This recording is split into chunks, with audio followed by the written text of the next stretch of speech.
परीक्षित ने पूछा सुखदेव जी से, ब्राह्मण धारणा किस साधन से किस वस्तु में किस प्रकार की जाती है और उसका क्या स्वरूप माना गया है जो शीघ्र ही मनुष्य के मन का मैल मिटा देती है। तब भगवान सुखदेव जी ने कहा,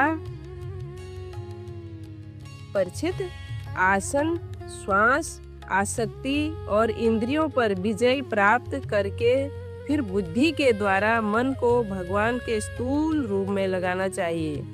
यह कार्य रूप संपूर्ण विश्व जो कुछ अभी था या है या होगा, सब का सब जिसमें दिख पड़ता है वही भगवान का स्थूल और विराट शरीर है। जल, अग्नि, वायु, आकाश, अहंकार, महतत्व और प्रकृति, इन 7 आवरणों से घिरे हुए इस ब्रह्मांड शरीर में जो विराट पुरुष भगवान है, वे ही धारणा के आश्रय हैं। उन्हीं की धारणा की जाती है। तत्वज्ञ पुरुष उनका इस प्रकार वर्णन करते हैं। जो तत्वज्ञानी पुरुष हैं, भगवान का इस प्रकार ध्यान करते हैं। पाताल विराट पुरुष के तलवे हैं, उनकी एड़ियां और पंजे रसातल हैं। दोनों गुल्फ एड़ी के ऊपर की गांठें महातल हैं। उनके पैर के पिंडले तलातल हैं। विश्व मूर्ति भगवान के दोनों घुटने सुतल हैं। जांघें बितल और अतल हैं।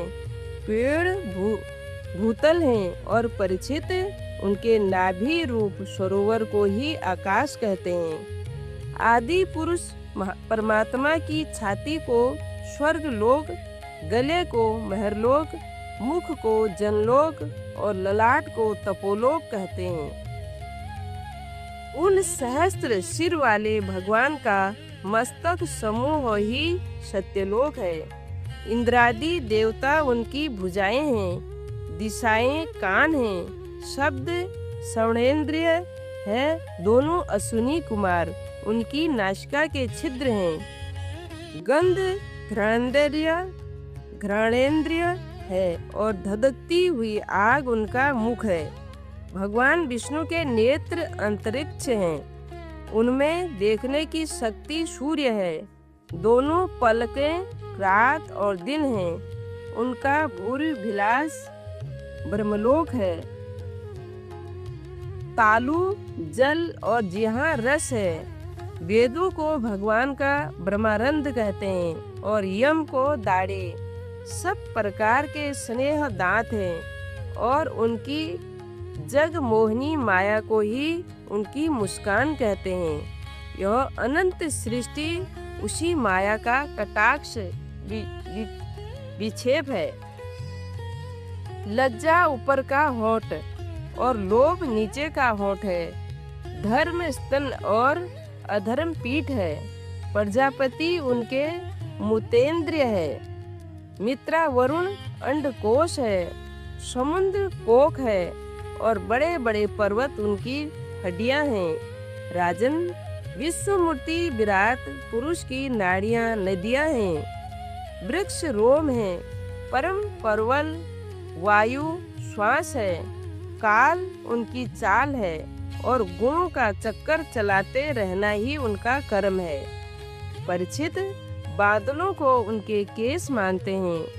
संध्या उन अनंत का वस्त्र है। महात्माओं ने अव्यक्त मूल प्रकृति को ही उनका हृदय बतलाया है और सब विकारों का खजाना उनका मन चंद्रमा कहा गया है।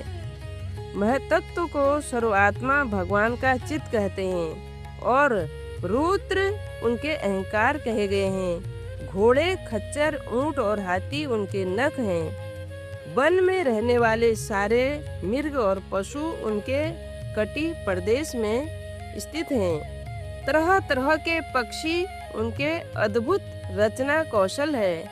स्वयंभव मनु उनकी बुद्धि है और मनु की संतान मनुष्य उनके निवास स्थान है। गंधर्व, विद्याधर, चारण और अप्सराएं उनके षड्ज आदि स्वरों की स्मृति है। दैत्य उनके वीर्य हैं, ब्राह्मण मुख, क्षत्रिय भुजाएं, वैश्य जंघाएं और शूद्र उन विराट पुरुष के चरण हैं।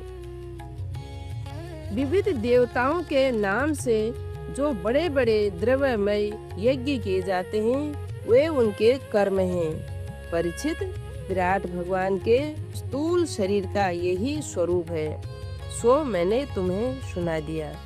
इसी में मुमुक्षु पुरुष बुद्धि के द्वारा मन को स्थिर करते हैं, क्योंकि इससे भिन्न और कोई वस्तु नहीं है। जैसे सपने में देखने वाला सपन अवस्था में अपने आप को ही विविध पदार्थों के रूप में देखता है, वैसे ही सबकी बुद्धि वृत्तियों के द्वारा सब कुछ अनुभव करने वाला सर्वांतर्यामी परमात्मा भी एक ही है।